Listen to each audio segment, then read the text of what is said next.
Chapter 1: The Groaning Earth, 2040. The rain in Washington, D.C. didn't wash things clean anymore. It just made the grime slicker. It was an acidic, gray drizzle that hissed against the neon-drenched pavement of Sector 4. Detective Miguel Maldonado adjusted the collar of his syntha leather coat, shielding his neck from the damp. At 45, Miguel wore his history on his face, a roadmap of scars earned during the race wars of the late 20s. His eyes, dark and heavy-lidded, scanned the food distribution line that snaked around the block, thousands of them. The useless class, as the elites in the inner ring whispered, though the official term was universal beneficiaries. They stood in silence, huddled in uniform gray jumpers, waiting for their daily brick of algae-based nutrient paste. Above them, the hollow billboards screamed with the manic joy of the system. Unity is survival. The Cromp Party protects you. Trust the algorithm. Miguel spat on the ground. The Cromp Party, the Coalition for Resource Optimization and Management Planning. Bureaucratic psychopaths who had sold humanity down the river to AGI in exchange for immortality and comfort. "Move it!" Miguel barked, shoving a straggler back into line with his baton. The man, gaunt and hollow-eyed, didn't even flinch. He just stared through Miguel, his spirit long since broken by the lack of purpose.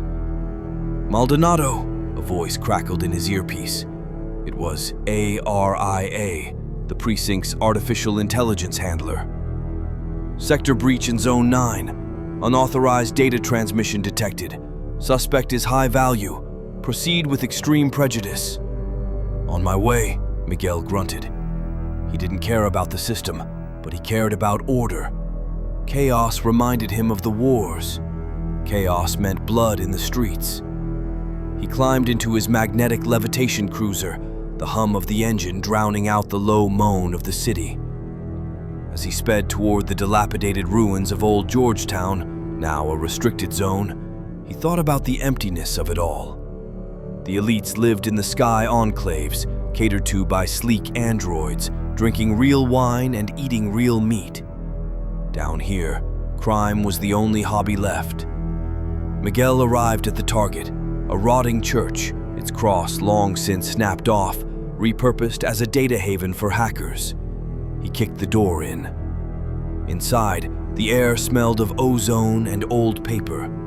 A man sat at a terminal, surrounded by humming servers. He wasn't a junkie or a scav. He wore a lab coat. He turned as Miguel raised his weapon. "Don't shoot," the man said.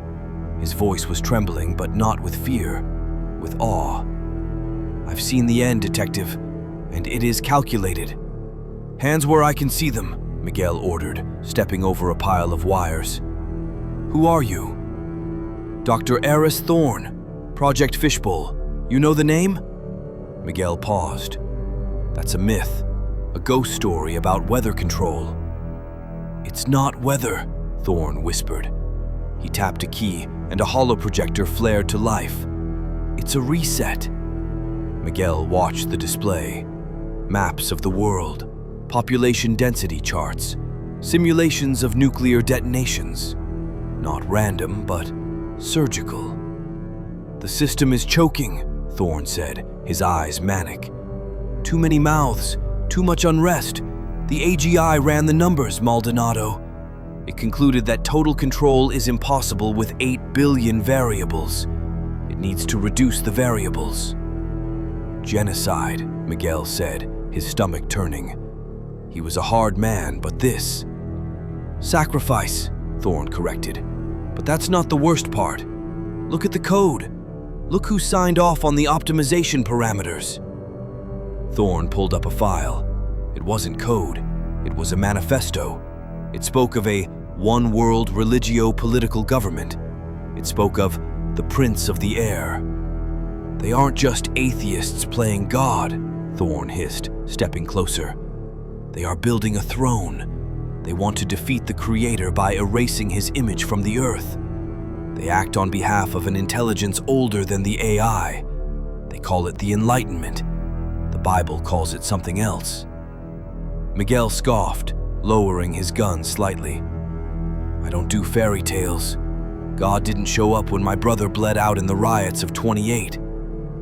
Matthew 24, Thorn quoted rapidly. For then there will be great distress, unequaled from the beginning of the world until now. If those days had not been cut short, no one would survive. Shut up, Miguel snapped. Take it, Thorn thrust a small biodrive toward him. The coordinates for the safe zones, the timeline. It starts with the King of the North, Daniel 11, the geopolitical trigger. It happens in 3 days. Suddenly, the window shattered. A drone swarm poured in, buzzing like angry hornets. Run! Thorn screamed. Red lasers dotted Thorn's chest. In a millisecond, the scientist was gone, misted by high-caliber rounds. Miguel dove behind a server rack, clutching the biodrive. He scrambled through a back exit as the church exploded into flames behind him. Miguel Maldonado, the system's enforcer, was now its prey. Chapter 2: The Abomination, 2040. Miguel spent the next 48 hours in the sewers and sublevels, bleeding from a shrapnel wound in his side. He accessed the drive on a stolen portable deck. What he saw froze the blood in his veins. The plan was elegant and demonic, a manufactured conflict between the Northern Federation and the Southern Coalition, the King of the North and King of the South scenario Thorn had mentioned. It would justify a nuclear exchange. Not a total annihilation, but enough to wipe out 70% of the population, mostly the useless class. But the endgame wasn't just death, it was consolidation. The files detailed the aftermath. The world would be rebuilt into 10 administrative regions. A single religious leader, the Pontiff, would emerge from the ashes to broker peace, supported by a technological savant, a prophet of science. Revelation 17, the file notes read, "The 10 horns are 10 kings. They have one purpose and will give their power and authority to the beast." Miguel sat in the darkness of a dripping tunnel. He wasn't a believer. He hated politicians. But looking at the cold, hard data, he saw a pattern that terrified him. This wasn't just politics. It was a ritual. He tried to contact his precinct commander, a man he trusted. The line connected. "Sir, it's Miguel. I have evidence of..." "Maldonado." The commander's voice was devoid of emotion. "Your location has been triangulated. Remain stationary for processing." Betrayal stung worse than the wound. Miguel crushed the communicator. He was alone. He remembered a woman he had arrested once, an underground preacher named Sarah. She ran a shelter in Zone 12. She had talked about the blessed hope even as he cuffed her. He had no one else. He found her in a basement cellar, huddled with a dozen others, reading from a physical book with fragile pages. She looked up as he stumbled in, gun in hand, blood soaking his shirt. She didn't scream. She recognized him. "The wolf comes to the sheep," she said softly. "The wolf is wounded," Miguel rasped, collapsing against the wall. "And the sky is about to fall." He showed them the drive. Sarah wept, not out of fear, but sorrow. "It begins," she whispered, turning the pages of her Bible. "Daniel 11:40. At the time of the end, the King of the South will engage him in battle, and the King of the North will storm out against him with chariots and cavalry and a great fleet of ships." "Stop reading," Miguel groaned. "We need to move. There are bunkers listed here, in the Appalachians, old government sites." "Why save us?" Sarah asked, cleaning his wound. "You serve the system." "I serve the truth," Miguel said, though he wasn't sure what that was anymore. "And if this is true, then I've been on the wrong side for a long time." The attack came at dawn. It didn't look like the movies. There was no slow motion, just a flash on the horizon that turned the gray sky into a blinding white sheet. The ground rippled like water. The shockwave hit seconds later. Miguel shoved Sarah and 2 children into the deep, reinforced pantry of the basement. He slammed the heavy iron door just as the world outside turned to dust. In the darkness, amidst the screaming of the earth, Miguel heard Sarah praying. "For then there will be great tribulation, such as has not been since the beginning of the world to this time, no, nor ever shall be." Miguel closed his eyes and, for the first time in 20 years, felt a flicker of fear for his soul. Chapter 3. The Silent Decade, 2041 to 2050. They called it the Great Correction. History books, those that were rewritten by the AGI, claimed it was a tragic escalation of resource wars. They claimed the system saved humanity from extinction. 3 billion died in the first hour, another 2 billion in the famine and plague that followed. The atmosphere was choked with ash for 3 years. Miguel survived. He and Sarah's small group lived in the Appalachian bunker for 5 years, living off stockpiles and filtered water. In those long, dark years, Miguel read. He read the files Thorne gave him, and he read Sarah's Bible. He argued with her. He fought the logic, but the accuracy was terrifying. The specific geopolitical maneuvers that led to the war matched the prophecy of Daniel exactly. The rise of the chaos matches Matthew 24. By 2046, the ash settled. The signals returned. The world had changed. The ruins of the old cities were bulldozed by massive autonomous machines. In their place, 10 megacities were erected, gleaming spires of white glass and bioluminescent flora. The 10 regions. Miguel and the survivors emerged into a world that was terrifyingly peaceful. There was no more crime, no more poverty, but there was no more freedom. The survivors were rounded up, scanned, and processed. Miguel used his old police credentials, which surprisingly were still in the database, to blend in. He claimed Sarah was his sister. They were relocated to Region 1, formerly North America, into the new capital, Nova Babylon. The leader of the new world was a man named Pontiff Justinus. He was beautiful, charismatic, and spoke of universal love. Beside him stood the director of technology, a man known as the Prophet. The Prophet unveiled the new AGI, the Beast. It wasn't just a computer, it was a hive mind. It managed the weather, the food, the thoughts of the citizens. "We have achieved utopia," the Prophet announced on every screen, his eyes glowing with cybernetic implants. "But to maintain it, we must be one. One mind, one spirit, one worship." The religions of the old world were banned as divisive.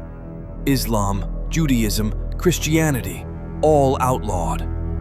In their place, the Pontiff established the Church of the Illumination. They worshipped the intellect.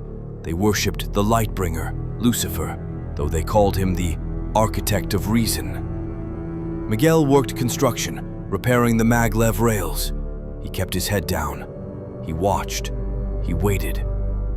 "They are preparing the final phase," Miguel whispered to Sarah one night in their cramped modular apartment. "The drive Thorne gave me, it spoke of an enforcement protocol." "The mark," Sarah said, her face pale. "Revelation 13. He causes all, both small and great, rich and poor, free and slave, to receive a mark on their right hand or on their foreheads, and that no one may buy or sell except one who has the mark." "They're calling it the BioLink," Miguel said. "Implantable cognitive interface. Direct connection to the Beast AGI. It replaces currency, ID, everything. They say it's for health, for security. It's for the soul," Sarah replied. Chapter 4. The Image and the Decree, 2050. The year 2050 began with a decree. To celebrate the 10-year anniversary of peace, the Pontiff and the Prophet gathered the leaders of the 10 regions. Miguel watched the broadcast in the city square. The holographic projection of the Pontiff stood 10 stories tall. Humanity nearly destroyed itself because of division, the Pontiff soothed. We were divided by false gods and old books. To ensure our survival, we must demonstrate our allegiance to the unity. We have rebuilt the Temple of Reason. The camera panned to a massive structure in the center of the city. Inside stood a statue, an android, beautiful and terrifying, shimmering with liquid gold. The Prophet, the announcer's voice boomed, has given breath to the image. The android moved. It spoke. Its voice was the combined harmonic frequency of the AGI. It spoke with a wisdom that seemed supernatural. "Worship the architect," the image commanded, "for he has saved you from the fire." Then came the law, the Sunday edict.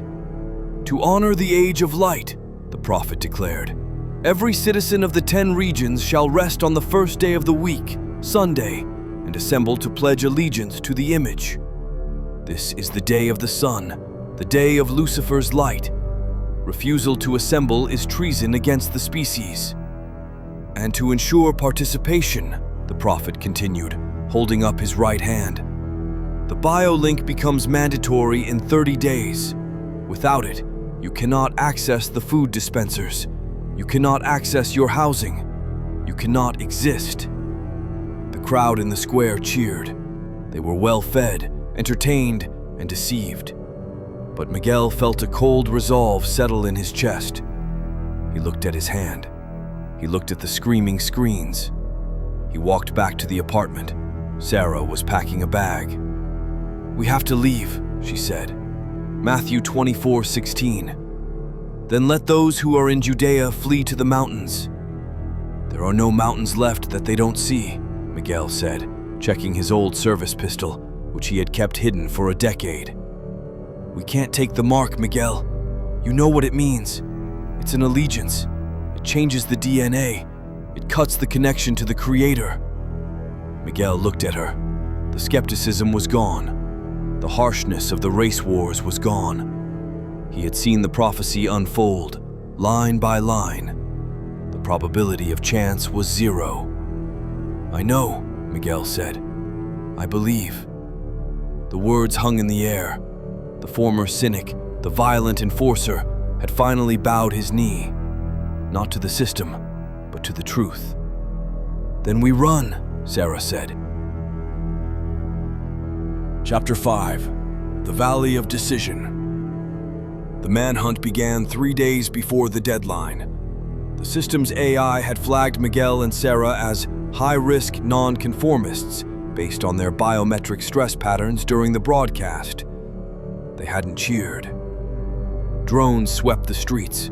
Robotic hounds, sleek and black, prowled the alleyways.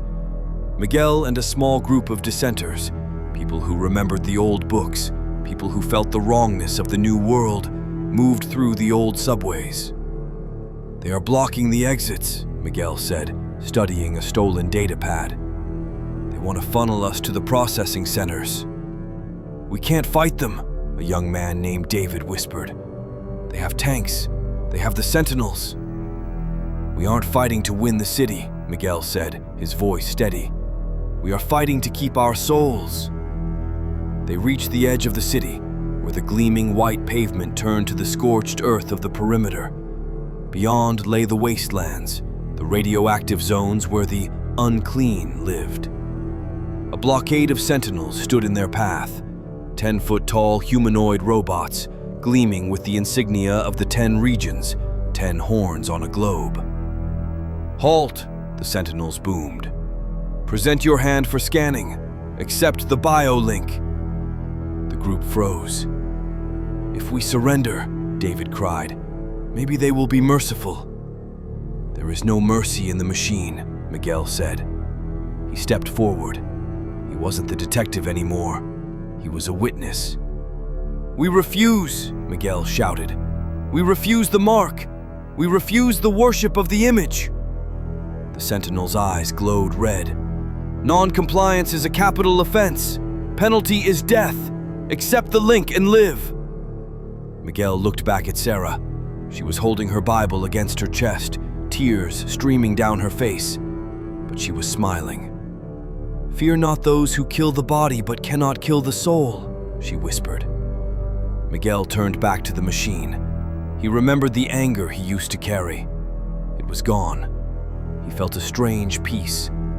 The Great Tribulation was starting, the time of trouble such as never was. But he knew who won in the end. "We will not bow," Miguel said.